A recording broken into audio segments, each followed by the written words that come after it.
നിങ്ങളെല്ലാം ഒരു കാര്യമായിരിക്കും ഒരു വിങ്ങറായിട്ട് കളിക്കാൻ പറ്റുന്ന ഒരു അറ്റാക്കിംഗ് മിഡ്ഫീൽഡറൊക്കെ ആയിട്ട് കളിക്കാൻ പറ്റുന്ന ഒരു താരത്തെ ബ്ലാസ്റ്റേഴ്സ് ലക്ഷ്യമിടുന്നുണ്ടെന്ന്. എന്തായാലും ആ ഒരു താരങ്ങളുടെ പേരായിട്ട് കേൾക്കുന്നത് നമ്മുടെ ബിപിൻ സിംഗിൻ്റെയും അതുപോലെ തന്നെ ജിതിൻ എംമാസിൻ്റെയും പേരാണ്. ഈ ഒരു സമയത്ത് ഈ രണ്ട് മികച്ച പ്ലേയേഴ്സിനെ എത്തിക്കാൻ സാധിക്കുമോ എന്ന് ചോദിച്ചു കഴിഞ്ഞാൽ കുറച്ച് പാടാണ് എന്ന് തന്നെ പറയണം. അതായത് ജിതിൻ എംമാസിൻ്റെ ഈ ഒരു ഫോം നമുക്കറിയാം. ഈ ഒരു ഫോം വെച്ചുകൊണ്ട് നോർത്ത് ഈസ്റ്റ് അദ്ദേഹത്തെ വിട്ട് തരുമോ എന്നുള്ള കാര്യമൊക്കെ വലിയ സംശയം തന്നെയാണ്.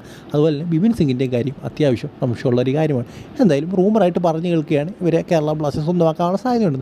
എന്തായാലും ഇതിലും നല്ലൊരു അവസരം കേരള ബ്ലാസ്റ്റേഴ്സിന് മറ്റൊരു താരത്തെ സ്വന്തമാക്കാനുണ്ട് എന്ന് തന്നെ പറയാം. ഉറപ്പായിട്ടും ജിതിൻ എംമാസിനെ സ്വന്തമാക്കാൻ സാധിക്കുമെങ്കിൽ സ്വന്തമാക്കിയത് തന്നെയാണ്.